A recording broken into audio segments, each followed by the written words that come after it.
Tu as acheté ton camping-car, tu l'as ramené chez toi, tu l'as assuré. Tu veux de l'électricité.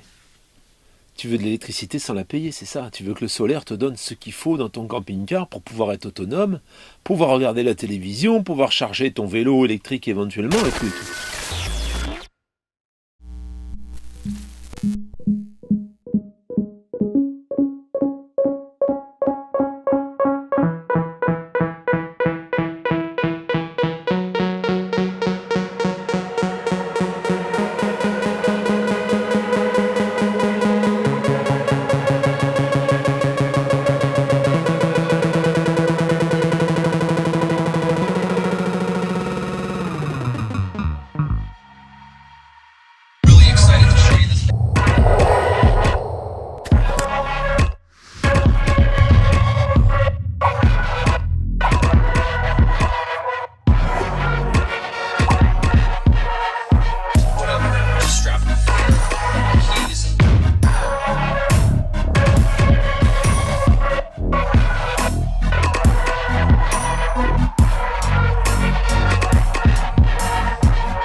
Bien souvent, les camping-cars sont équipés, quand tu les achètes d'occasion, surtout d'un panneau solaire.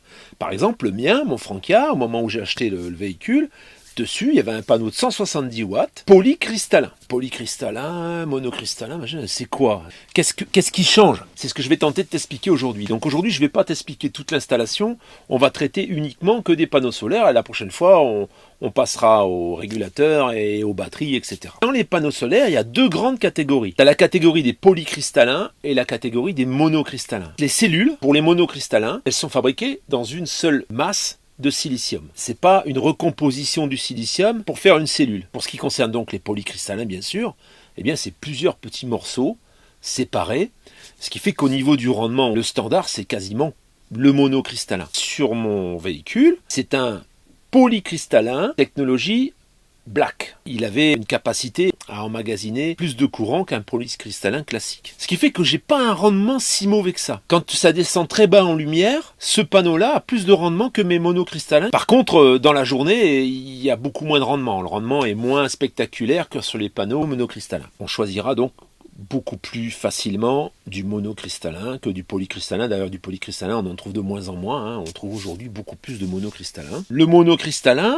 ils ont plusieurs technologies. Dernièrement, on commence à parler de la technologie PERC. C'est juste une technologie pour collecter ce que les cellules vont donner. On a une transformation du courant qui est plus productive. Dans une certaine mesure, bien sûr. Ça ne va pas faire des miracles et on ne va pas doubler notre capacité en électricité. Cette technologie, elle existe.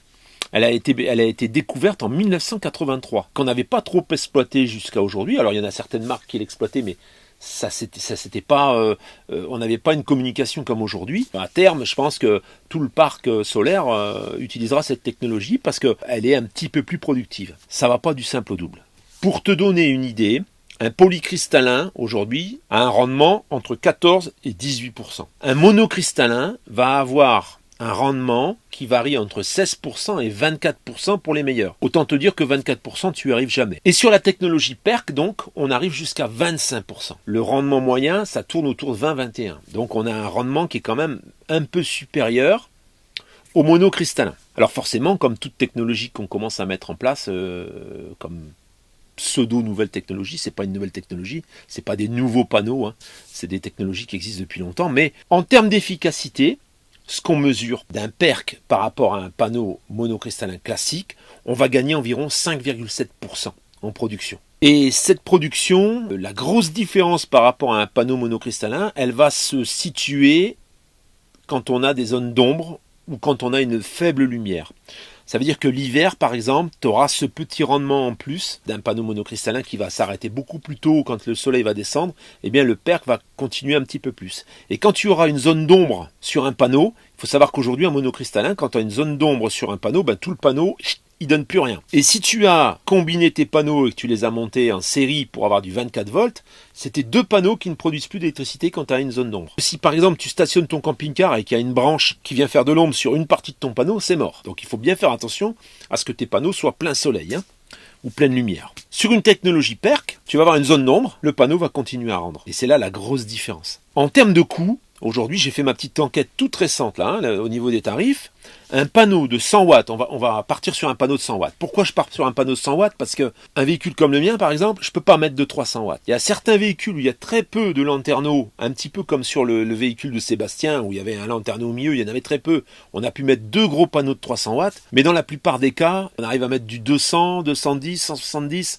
Si tu veux en mettre plusieurs, il faut savoir que si, par exemple, ça c'est une parenthèse, si tu veux rajouter un panneau à ton installation d'origine, eh bien tu vas devoir ramener d'autres câbles et avoir un autre régulateur parce que tu ne peux pas assembler 2 panneaux qui ne sont pas strictement identiques. Pour avoir une production suffisante pour te recharger tes grosses batteries que tu auras ajoutées, eh bien il va falloir que tu optes pour plusieurs panneaux. Le 100 watts, bien sûr, c'est le panneau le plus facile à caser, surtout si tu mets un parc de panneaux de 400 ou 600 watts, ça fait 4 à 6 panneaux.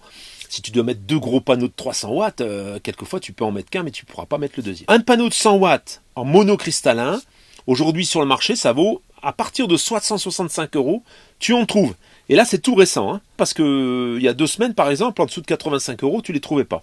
Aujourd'hui, tu arrives à trouver ça entre 65 et 85 € le panneau. Un panneau de 100 watts technologie PERC, les moins chers que j'ai trouvé, c'est 137 €. Et c'est Enjoy Solar. Je vais te mettre les liens dans la description. C'est la même marque de panneaux que moi j'ai acheté, que j'ai fait venir par Amazon. J'en suis très content. Et j'avais les deux premiers qui étaient là depuis un bon moment et j'en ai rajouté 2 autres. J'ai enlevé mes 2 panneaux souples. En fait, les panneaux souples, faut les éviter parce qu'ils s'abîment. Tu as les connexions qui s'abîment, ils finissent par plus rendre et tu t'en rends pas forcément compte tout de suite.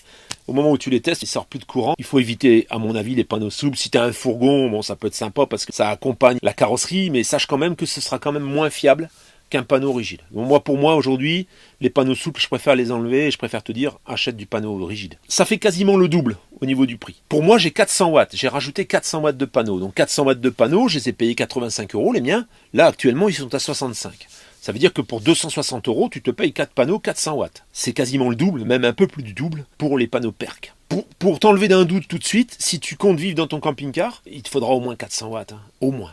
Moi, j'ai 570 watts au total. Ils ne sont pas montés sur les mêmes lignes. J'ai mon 170 watts qui nourrit mes batteries cellules et j'ai mes 400 watts qui nourrissent mes batteries additionnelles. Mes 2 batteries donc de 200 ampères-heure au lithium-ion. 400 watts, l'été, tu vas surproduire. Tu vas vraiment avoir, là, quand il y a une belle journée de soleil, par exemple, à 10 heures, les batteries que j'ai consommées la veille, en regardant la télé, en utilisant l'ordinateur, le matin, c'est plein. À partir de 10 heures, je peux commencer à brancher mon camping-car sur le 220 par le biais de mes batteries. Et là, quasiment, jusqu'au soir, tout ce que j'utilise dans mon camping-car, c'est nourri avec le soleil uniquement, puisque les batteries sont pleines. Je m'arrête pas trop tard, parce que si toutefois je m'arrêtais trop tard, là, je commencerai à taper dans mes batteries, et du coup, j'arriverai en début de soirée avec des batteries qui sont un petit peu déchargées. Donc ça se gère. Le courant, faut le gérer, on en reparlera de toute façon. Il va falloir que tu gères ton courant au quotidien. L'hiver, par contre, 400 watts, tu sors les rames. J'irais même 600 watts, tu vas sortir les rames aussi. Ça veut dire que tu vas avoir besoin, mais ça on en reparlera dans d'autres épisodes, tu vas avoir besoin d'une source complémentaire pour produire du courant. Moi j'ai choisi par exemple le Cyrix, je fais tourner mon moteur, plutôt que de faire tourner un groupe électrogène ou une pile à combustible, et comme j'ai des piles au lithium, eh bien elles acceptent une grosse charge, et ça va très vite. Je fais tourner un quart d'heure, 20 minutes déjà, j'en ai assez pour la soirée. Aujourd'hui tu as 2 choix. Tu enlèves le polycristallin parce que de toute façon il est peu répandu, on en trouve difficilement et tu vas pas faire d'économie au niveau du prix parce qu'il n'y a quasiment pas de différence au niveau du prix. Ou tu choisis la technologie classique et à ce moment-là il faut te dire que pour avoir un bon rendement, il faut que toujours tu sois bien au soleil, que tout ton véhicule n'ait pas d'ombre, qu'il n'y ait pas une branche qui vient faire de l'ombre sur une cellule. Ou alors tu passes à la technologie PERC qui va te coûter certes plus cher, mais qui te donnera un petit surplus en courant. Je te mets les liens en description pour le monocristallin, comme les miens chez Enjoy Solar par exemple, ou éventuellement la technologie PERC qui coûtera à peu près le double et qui sera un petit peu plus longue à venir. Les panneaux sont un peu plus demandés, ils ont un peu moins de stock à ce niveau-là. Le problème de nos panneaux, si tu veux, c'est qu'ils sont à plat sur le dessus du toit. Alors c'est vrai qu'après tu peux prévoir tout un tas de technologies pour ça on en reparlera plus tard, mais pour les incliner, tu peux même en avoir 2 mobiles par exemple que tu tournes autour du camping-car. Pour ça, faut être dans un endroit où tu es seul, hein, parce que si tu t'en vas, tu laisses tes panneaux, on va te les piquer forcément. C'est assez compliqué d'avoir autre chose que des panneaux qui sont fixés au toit à plat. Au moins il y a de lumière, au plus ça rase, et bien au moins tu auras de production en courant. Dans un prochain épisode, on parlera du régulateur qui va te permettre donc de transformer ce courant et de l'envoyer dans les batteries. Et ensuite, on parlera des batteries avec les différentes technologies et ce que moi, personnellement, je pense de tout ça.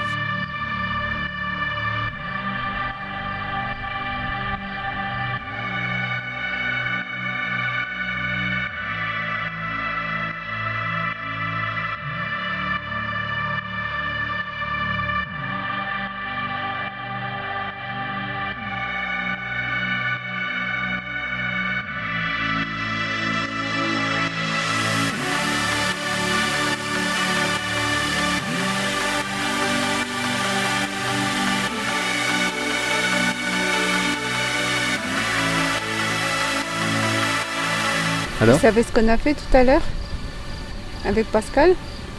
On a cherché un camping-car pour moi parce que bientôt mon divorce c'est fini, théoriquement. Hein. On a trouvé plein, pas cher et magnifique. C'est pour ça aussi que je fais le jeûne parce que en fait, une fois quand je vais acheter camping-car, il faut que j'apprenne à me nourrir avec des particules de prana parce que après il faudrait que j'arrête de manger. Du coup je jeûne pour m'habituer à ne plus manger, pour pouvoir vivre libre. Voilà, c'est pas gagné. Si, parce que qu'est-ce qui nous empêche d'être libre? C'est le fait qu'il faut qu'on bouffe. Donc tu disais que tu voulais tourner avec de l'huile de friture. Bah oui, parce que il faudra manger des frites pour ça, Chatounette. Je vais aller dans tous les restos pour demander... S'il te plaît, un peu d'huile, nardonne-moi car tu donnes. L'huile de friture. Je suis pauvre polonaise, s'il te plaît, donne-moi l'huile. Alors j'ai tout prévu, les toilettes sèches, pas besoin de vidange. Je vais me laver avec un gant une fois par semaine. Et je vais me nourrir avec des particules de prana. Et je vais rouler à l'huile de friture. J'ai tout prévu. Moi je vais rouler au pastis et à la vodka. Je vais bouffer des gâteaux matin, midi et soir. C'est ça. Hein. Je vais rouler par terre. Elle est belle ma Chatounette, elle est toute bronzée. Parce qu'elle fait bronzer sur son balcon, je te dis pas où elle habite, sinon tu vas aller voir, tu vas venir voir. Hein? Avec Google Maps, tu peux. Ben oui.